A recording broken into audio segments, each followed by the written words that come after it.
Boa noite a todos. Que o nosso Senhor Jesus possa nos abençoar essa noite, nós possamos contar com a sua inspiração, com a sua paz, nos permitindo falar dessa noite daquilo que nós também precisamos ouvir. A problemática da doença, da cura e da autocura aflige o ser humano desde a antiguidade, desde os séculos mais remotos.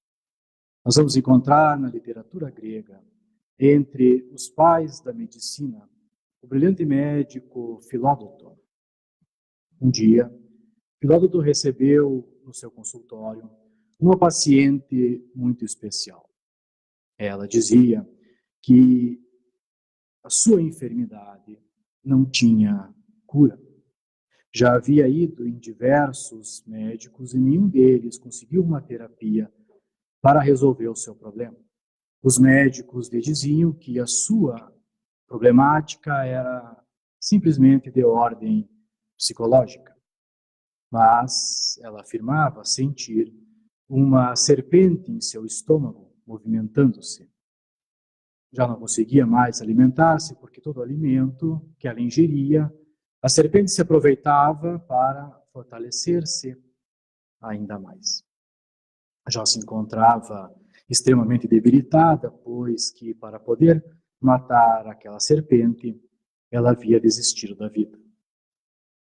Com muita paciência, Filódoto a examina e diz a ela que ela realmente tem um problema, uma doença, mas que não era motivo de desespero, porque para toda enfermidade existe uma cura e a dela seria relativamente simples. Ele pede que ela volte no outro dia de manhã em jejum, com uma bacia virgem, se aproveitando da sua petição dos objetos não utilizados, e que fosse a um farmacêutico e manipulasse uma solução emética vomitória. A mulher imediatamente sai do consultório, vai na loja, compra uma bacia, vai ao farmaco, manda preparar a solução vomitória, e no outro dia de manhã, em jejum, apresenta-se no consultório já com um aspecto melhor, em virtude da possibilidade da saúde. Filódoto pede que ela sente-se num banco, bota a bacia na frente dela, pede para tomar a solução vomitória e venda-lhe os olhos. E diz para que ela relaxe. Ela toma a solução, começa a relaxar, dali um pouco sente a movimentação do estômago e começa a vomitar. Quando termina, o médico lhe tira a venda dos olhos e, para a surpresa da paciente, lá está na bacia uma pequena serpente movimentando-se. E ela ficou boa, curou-se, foi para casa e nunca mais reclamou de problema nenhum. Bem se vê que foi o médico que colocou a serpente. Era um problema psicológico, gerando um transtorno físico. Ela havia feito um transtorno neurótico e, como forma de fuga, inventa a serpente para, não se alimentando, fugir da vida e fugir da realidade. Já se cogitava desde Galeno e Hipócrates da influência do ser psíquico no ser fisiológico. Na Idade Média, o grande médico Mondeville, considerado o pai da cirurgia francesa, dizia a seus colegas médicos: curai os vossos enfermos de qualquer maneira, seja pelo som das violas, pelo som das harpas, escrevam cartas a eles dizendo que os seus inimigos morreram, e se for clérigo, diga que foram promovidos a bispo. Mais tarde, surge na medicina o departamento da psicossomática, explicando que grande número de enfermidades orgânicas são resultados da somatização de problemas psicológicos e que inúmeros problemas orgânicos afetam o nosso comportamento. Nós vemos que já desde muito tempo Existe essa relação entre mente e corpo, uma dualidade do espírito e da matéria. Estudando essa dualidade, o físico americano David Bohm apresenta uma proposta de não só estudar o lado psíquico do ser e o seu lado físico, mas a forma de encarar a vida. A forma como nós examinamos as situações que acontecem conosco e como elas somatizam no nosso processo físico. Como a forma de enxergar os acontecimentos da vida vai resultar em alguma transformação fisiológica. A influência do ser psíquico no soma, no físico. E ele, então, compara os seus estudos com o pensamento desordenado, com a doença do câncer, que também resulta de uma desarmonia das células. O doutor oncologista Rogério Mello, trabalhador espírita, afirma que a psicanálise hoje já consegue mostrar que o perfil das doenças, das pessoas que têm doenças autoimunes, doença onde o corpo ataca o próprio corpo, são um perfil de autoagressão. Pessoas que se impõem metas exageradas, se auto-sabotam, possuem um perfeccionismo exagerado. É uma postura psíquica que ajuda na eclosão da doença. E muitos estudos recentes hoje, com diversos artigos publicados, fazem uma relação entre o isolamento social, a solidão e distúrbios físicos, principalmente as doenças cardíacas. Não é o ser que mora sozinho, mas é aquele que se sente solitário. E mesmo estando numa família ou numa sociedade, sente a solidão.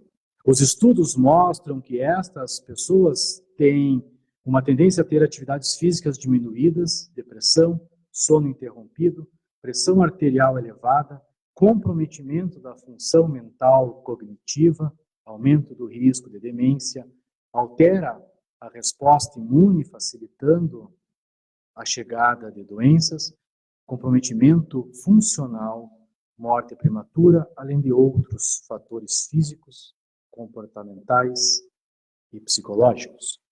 Os homens solteiros foram os mais propensos a ter doenças cardiovasculares do que aqueles casados.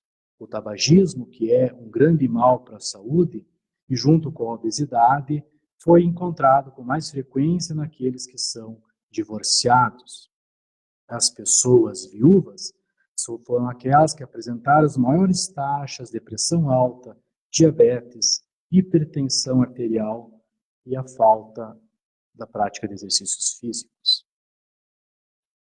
Existe um termo chamado o efeito Rosetto, que estuda a importância das relações familiares do ambiente social para o risco das doenças cardíacas.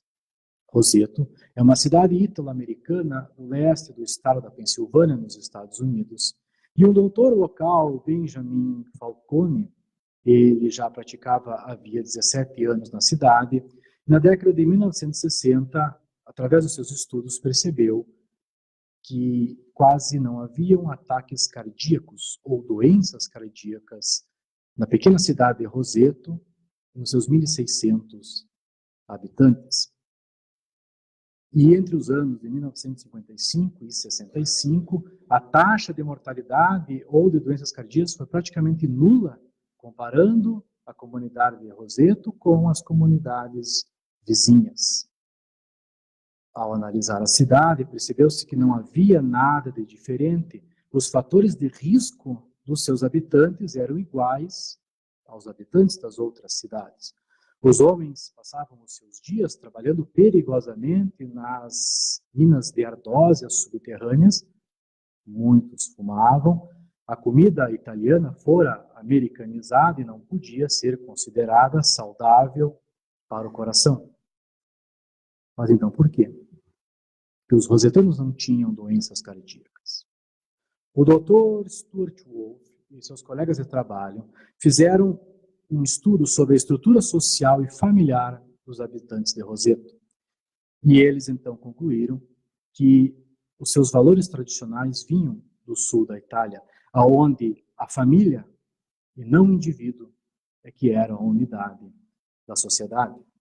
A comunidade é que era a base de operações e cada habitante se sentia responsável pelo bem-estar de todos. E a maioria das famílias tinham no mínimo três gerações.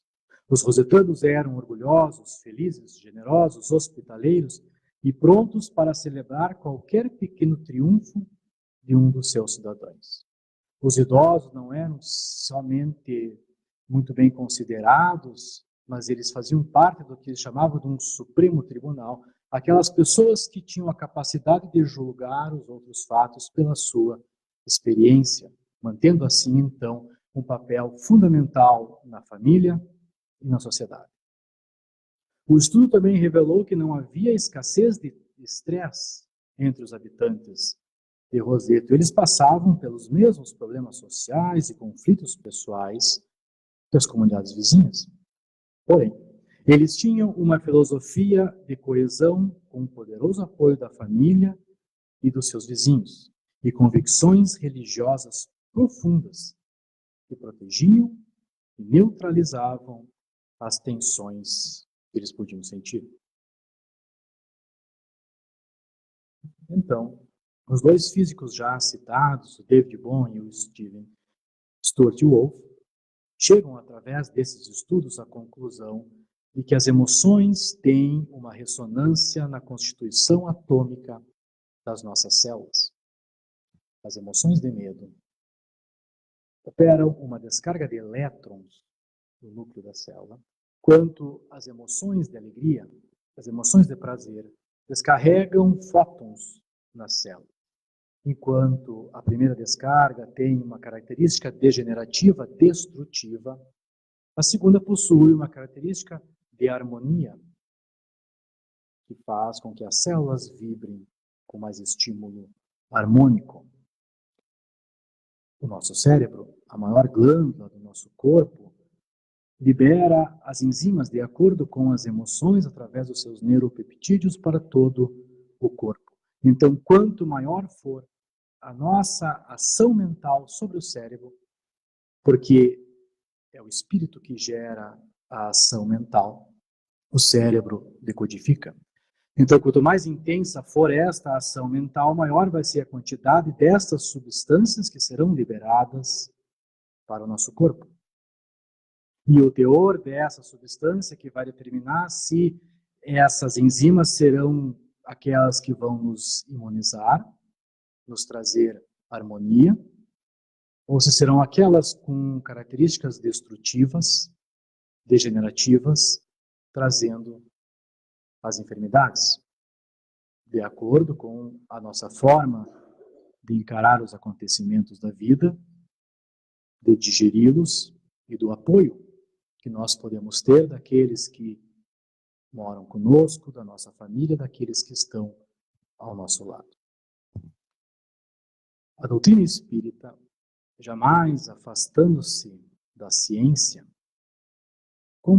traz todos esses ensinamentos na sua doutrina.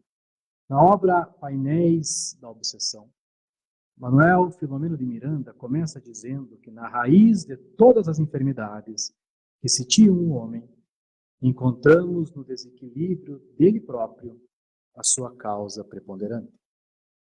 Em razão da conduta mental, as células são estimuladas ou bombardeadas pelos fluxos dos interesses que lhe apraz, promovendo saúde ou dando origem aos desequilíbrios que vão decorrer da desarmonia das células que tornam-se degeneradas, abrindo campo para as bactérias patológicas que se instalam facilmente porque não encontram o sistema imunológico ativo ou encontram o sistema imunológico enfraquecido, em virtude das contínuas ondas de mau humor, pessimismo, revolta, ódio, ciúme, lubricidade e viciações de qualquer natureza, que vão nos trazer as perturbações e o sofrimento. Essas emanações viciosas e negativas desarmonizam o processo de multiplicação celular, desarmonizam, desequilibram a vida orgânica e química do nosso corpo, e o sistema imunológico se torna praticamente inexistente. Então, qualquer bactéria, qualquer vírus encontra um campo fácil para acomodar-se em nós e trazer daí as perturbações e os sofrimentos.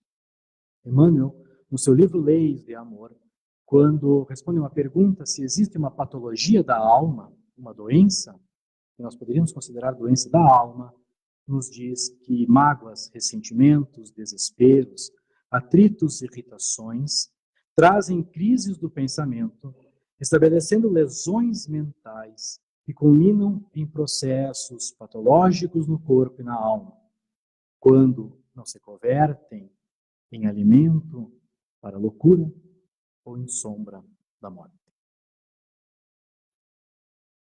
A doutrina espírita e a ciência nos traz a informação, que não é novidade, que a energia mental mal direcionada traz doenças, traz enfermidades.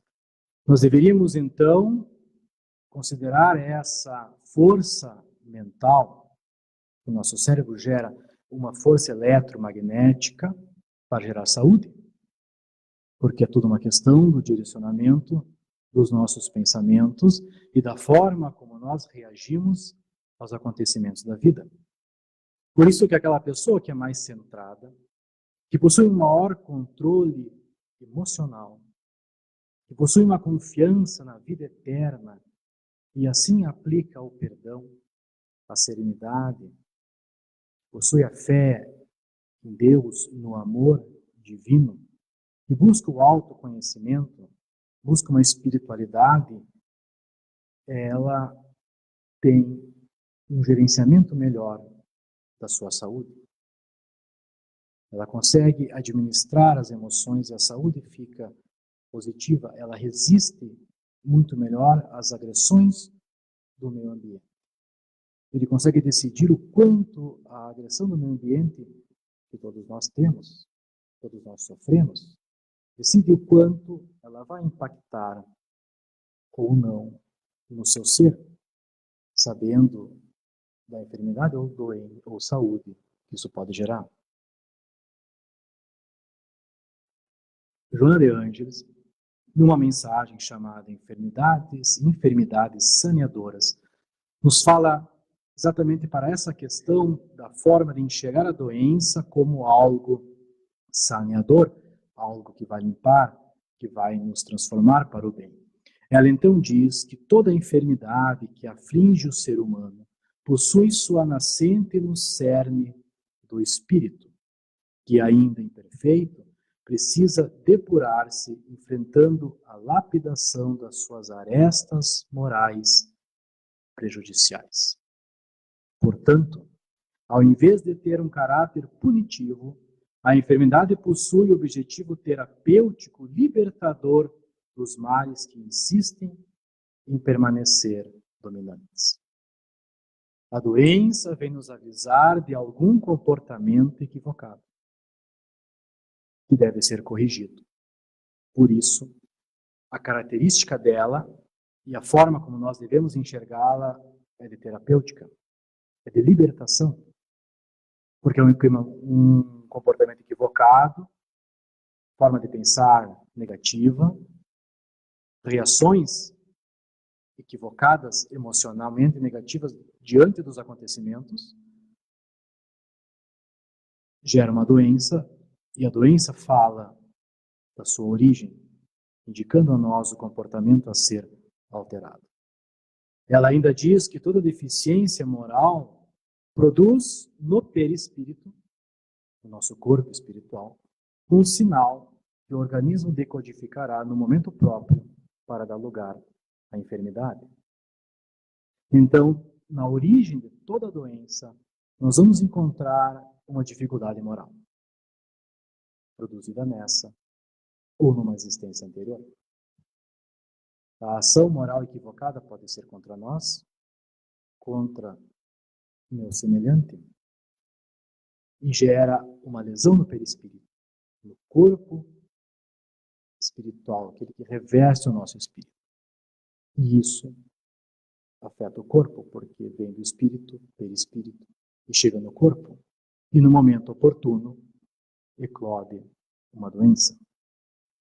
Ela continua dizendo que nos fenômenos graves das expiações decorrentes dos delitos de alta significação, apresentam-se manifestações genéticas de imensa gama de deformidades, que constituem o recurso depurativo necessário à libertação e à conquista da harmonia.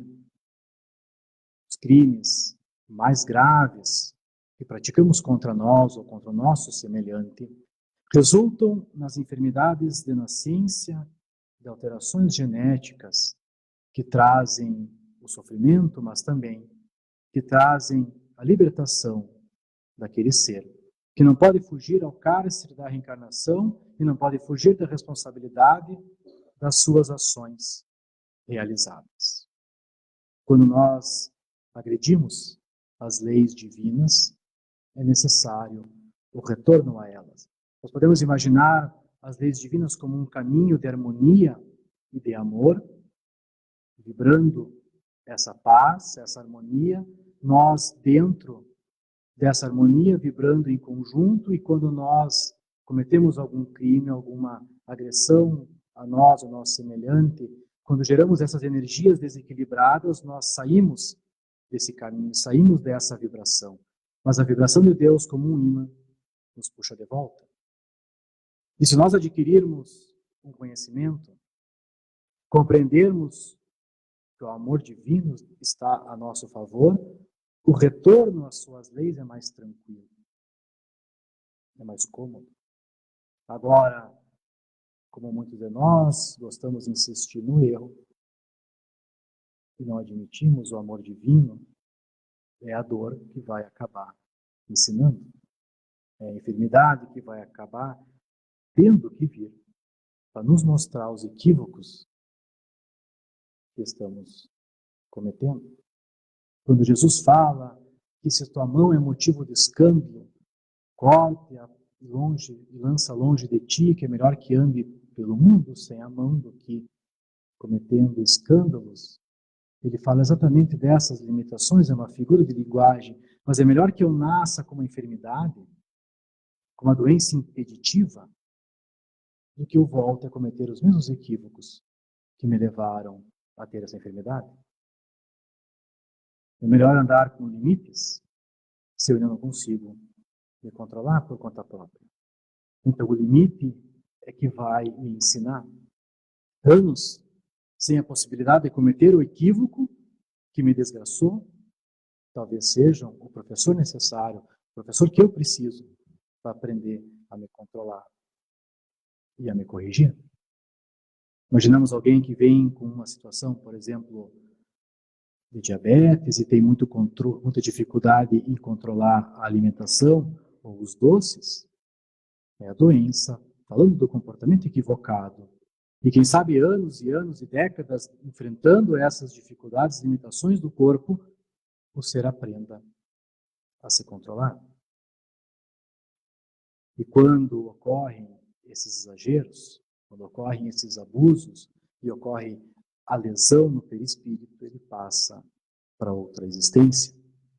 Porque o perispírito necessita descarregar essas energias do corpo que nasce, a fim de libertar-se da doença.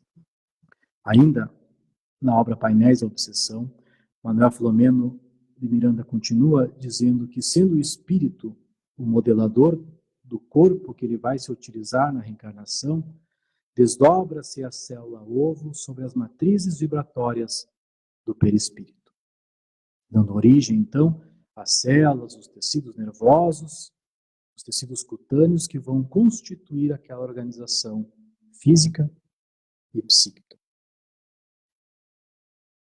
O espírito vibra e nessa vibração modela o seu corpo perispiritual.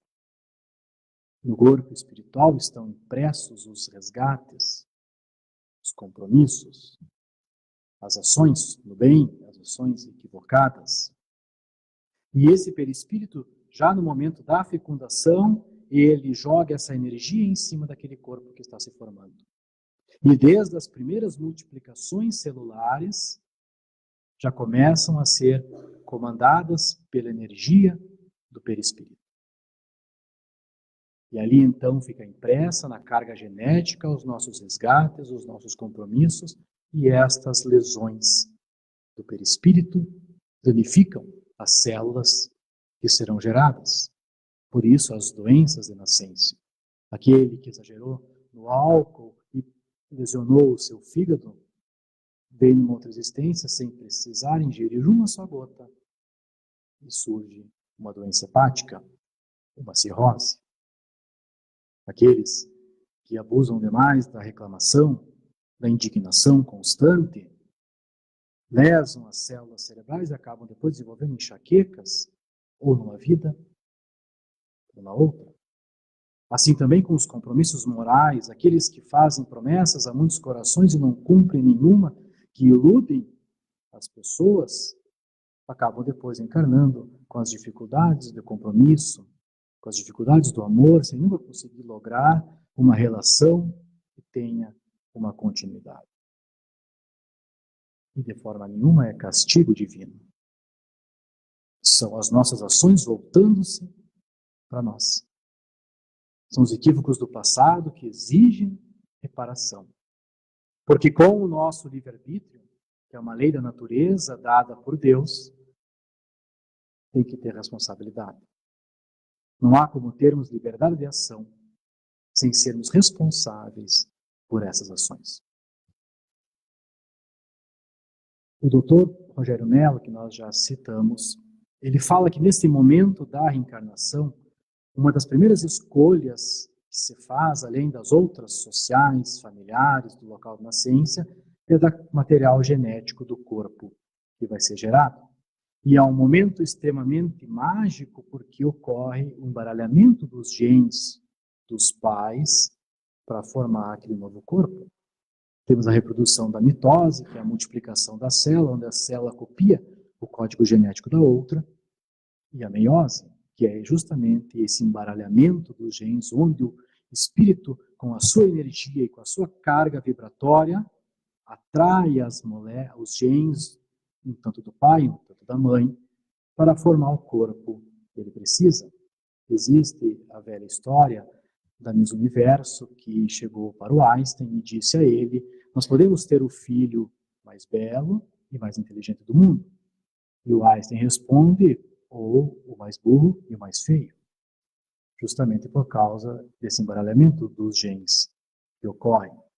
Então, a reencarnação ela é necessária exatamente para que o perispírito possa drenar no corpo essa carga energética, livrando-se ele dessas lesões e deixando no corpo. E a forma como nós encaramos a vida, como nós encaramos as enfermidades, vão dizer se a enfermidade vai ficar no corpo ou se vai voltar para o perispírito.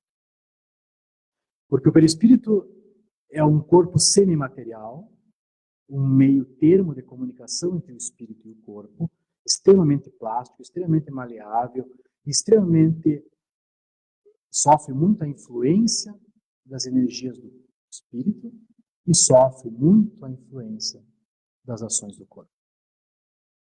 Então, se nós encarnamos como uma célula debilitada de acordo com aquelas ações equivocadas e o nosso sentimento continua sendo de revolta, de vitimismo, de negatividade, lesiono ainda mais a minha célula, continuo lesionando o perispírito e não a cura.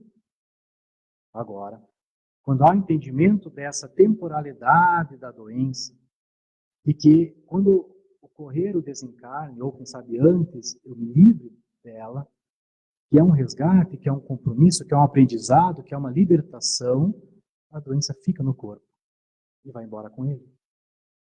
E o perispírito está livre. E o espírito já modificado não traz mais energias negativas para os novos corpos. Por isso que Joana fala das doenças, enfermidades saneadoras. E chegar com que a doença tem esse objetivo terapêutico e de ensino.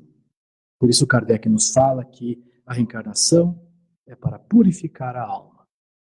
E nós viemos exatamente nesse planeta escola, porque precisamos desses aprendizados a fim de corrigir as nossas posturas, enxergando a doença como uma libertação do nosso espírito.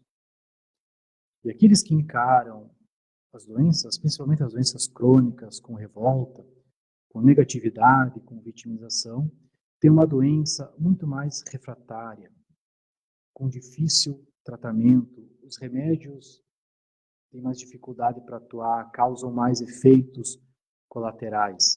A passagem pela doença é muito mais sofrida do que aquele que entende que essa doença é temporária, que entende que a doença vai ser uma libertação para ele, que é um momento temporário, que é um resgate. Nessas pessoas, os tratamentos dão mais certo, tem poucos efeitos colaterais, os remédios parece que fluem de forma mais tranquila, a recuperação ela é muito mais fácil. Nós devemos contribuir positivamente para o tratamento, os nossos tratamentos, com as emanações de confiança e otimismo, tendo a certeza de que isso é transitório. E nunca dizer eu sou doente, eu sou cardíaco, eu sou diabético, eu sou... Não, eu estou nesse momento, nesta condição, mas isso vai curar. Isso vai sarar. E a minha energia mental, o meu otimismo, a minha confiança vai ajudar nessa cura, nessa recuperação. Temos como exemplo das questões da doença autoimune, que é o comportamento da pessoa que às vezes faz eclodir a doença. E se eu já venho com uma célula lesionada, eu posso piorar. Posso aliviar muito uma doença programada de acordo com o otimismo e com as minhas energias de positividade. João de Angelis nos explica, por exemplo, que no caso da depressão, ela eclode naqueles que já numa vida anterior alimentaram muito o sentimento de culpa, lesionando assim os neurônios, dificultando no novo corpo as sinapses, a comunicação entre as células cerebrais. E então, nessa vida, poucos acontecimentos são necessários quando a pessoa, de novo, com o sentimento de culpa, faça eclodir a depressão. E uma outra questão. Quando nós reencarnamos nesta situação, às vezes difícil, de uma enfermidade crônica, é necessário o amor por nós mesmos, é necessário esse cuidado. E quando nasce também alguém assim, um membro da família, nessas dificuldades, é muito importante o amor e o carinho com essa pessoa. O carinho é um bálsamo para a tristeza. Tem o poder de curar. Um abraço no filho, um beijo naquele filho doente, pode fazer milagres para a cura dele, mostrando o quanto é importante. A literatura espírita nos mostra que muitas vezes, quando um filho se perde no caminho, se desvaira por trajetórias complicadas e tem desencarnações difíceis, uma boa parcela de responsabilidade foi da falta de amor dos pais que não lhe deram limites, disciplina, não lhe deram os ensinamentos necessários. E isso fez com que o filho se perdesse. E depois acaba reencarnando, então, uma situação difícil, como Joana de Angelis fala, naquelas deformidades genéticas. Só que depois que a vida termina, os pais, percebendo seus equívocos, pedem a Deus uma segunda chance, porque eles amam aquela criança. Pedem que Deus permita eles serem pais de novo dos seus filhos. E Deus, dentro do seu amor, permite.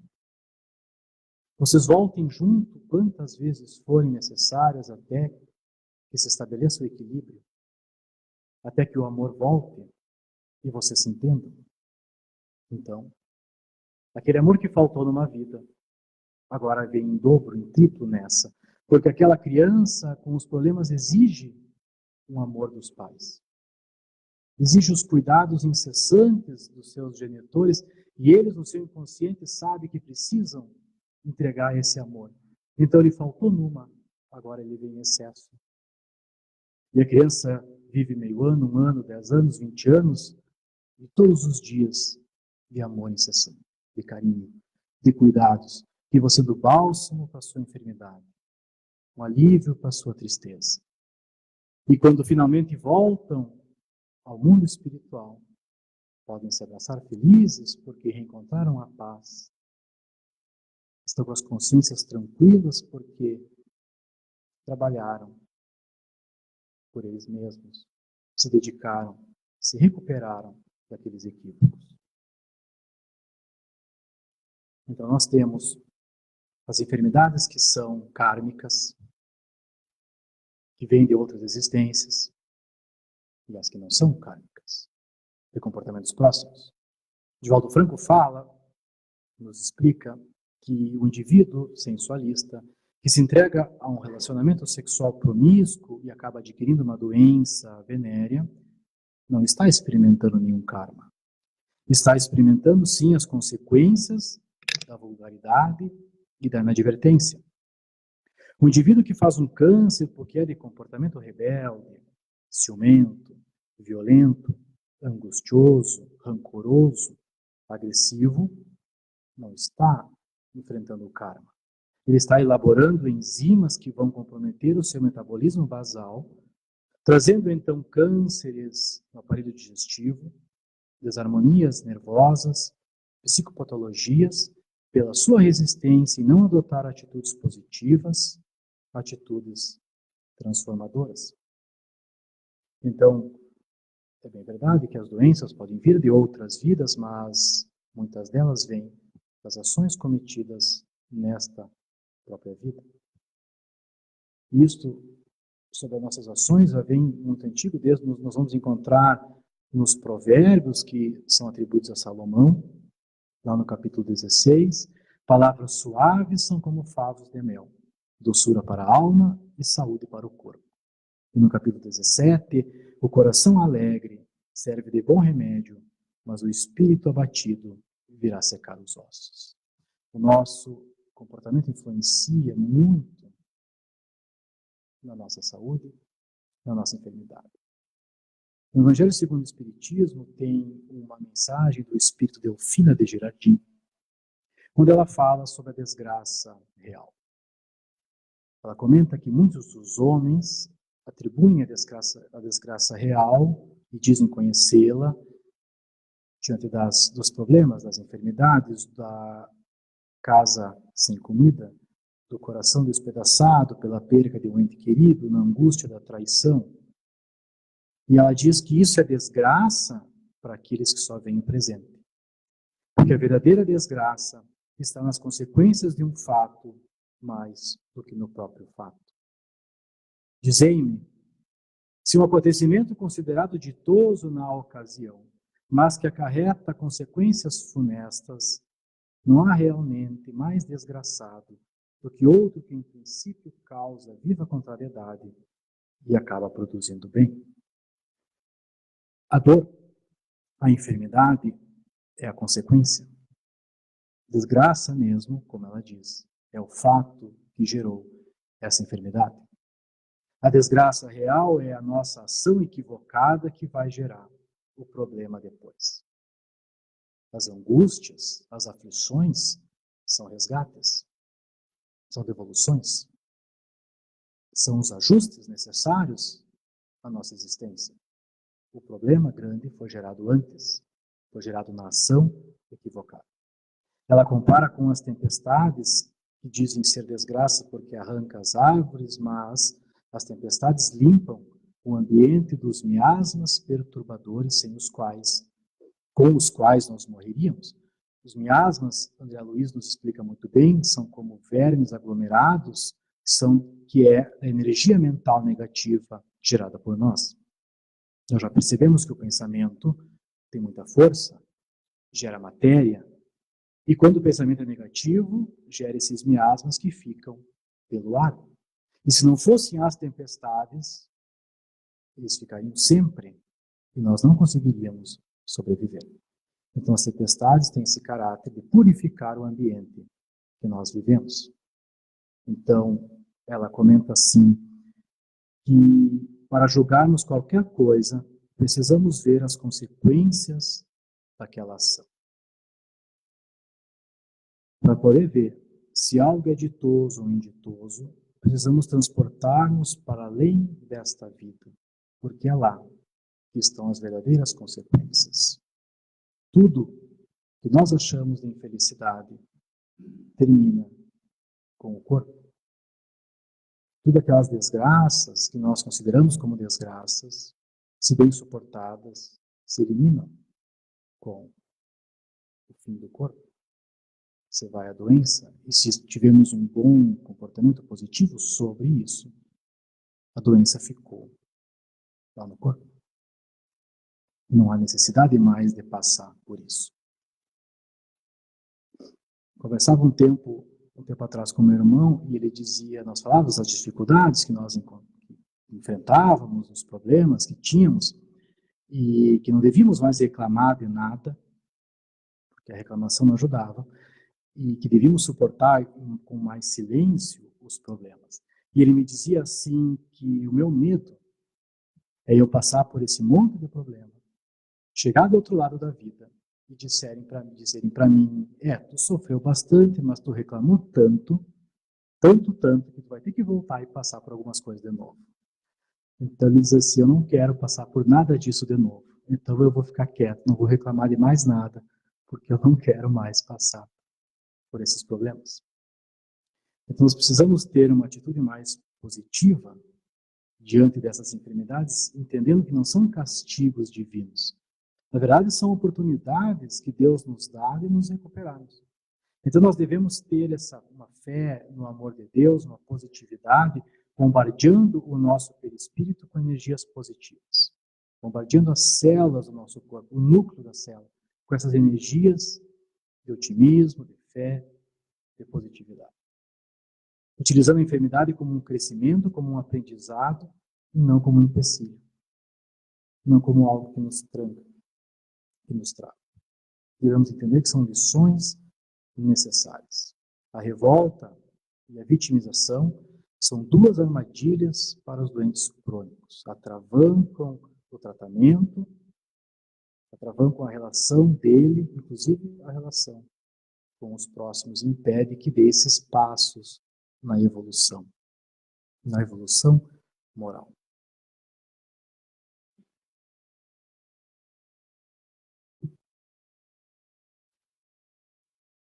Vidas terapêuticas que nós vamos ter com a doutrina nas nossas enfermidades, nós vamos ter sempre duas terapêuticas, a medicina e a terapêutica espiritual.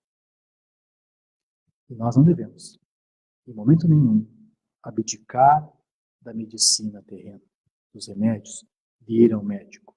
A medicina é uma dádiva de Deus, é um presente dele para nós, os remédios, e nós devemos, sim, fazer sempre as duas terapias, a terapia espiritual e a terapia terrena, a medicina. Elas não são competitivas, mas elas são complementares.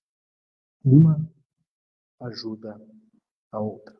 Às vezes nós viemos à casa espírita e nos empolgamos com a melhora que nós sentimos. Nós temos palestra ou passe, escutamos algumas coisas que nos fazem refletir e nos sentimos melhores. Estamos mais confiantes, mais otimistas. Mas se a lesão chegou no corpo, ela deve ser tratada por um médico. A origem dela está no espírito. E o tratamento espiritual vai ajudar nisso, o conhecimento, a fé, a positividade, mas a lesão do corpo vai ser tratada por um médico, e eles afirmam que os maiores casos de complicação são realmente a falta de adesão aos tratamentos médicos.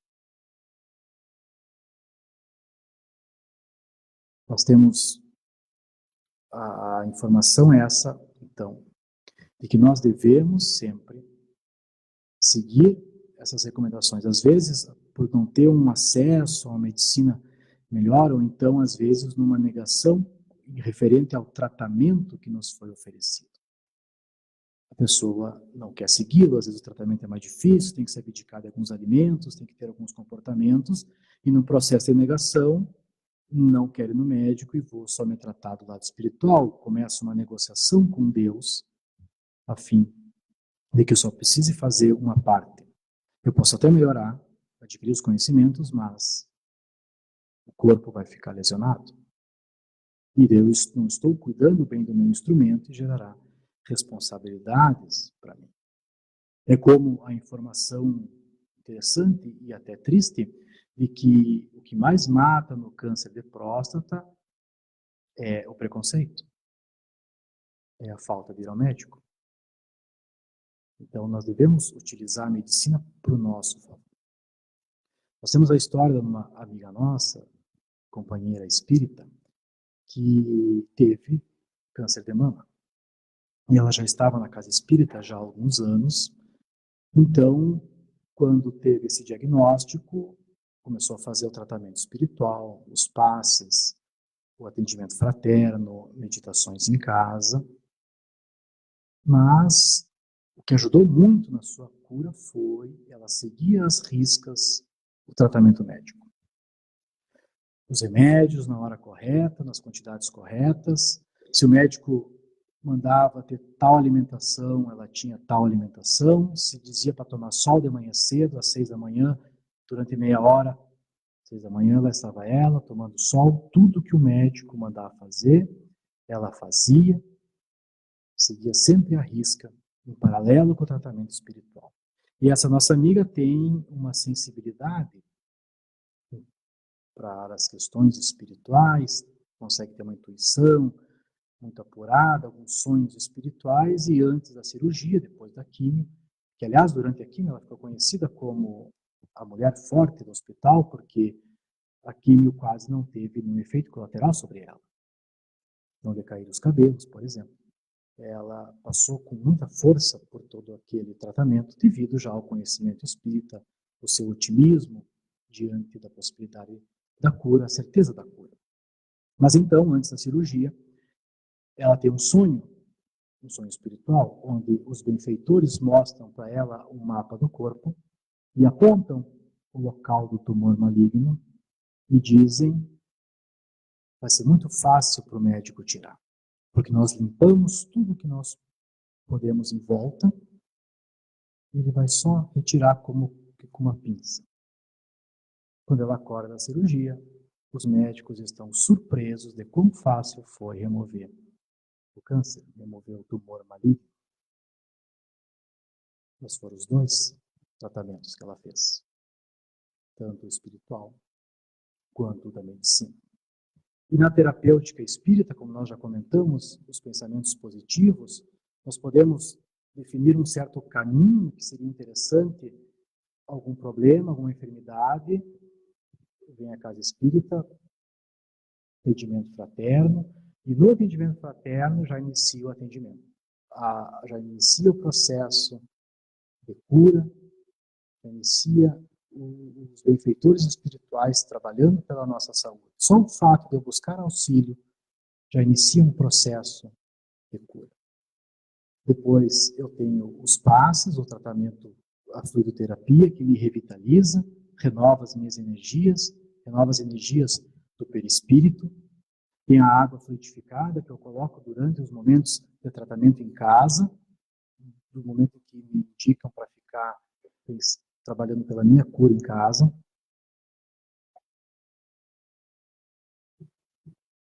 Vem as palestras, vem a casa espírita, que é muito importante, porque na casa espírita nós temos essas energias amorosas, os benfeitores aqui trabalham por nós, nas palestras ocorrem curas, ocorrem tratamentos, nos auxiliando sempre esses benfeitores.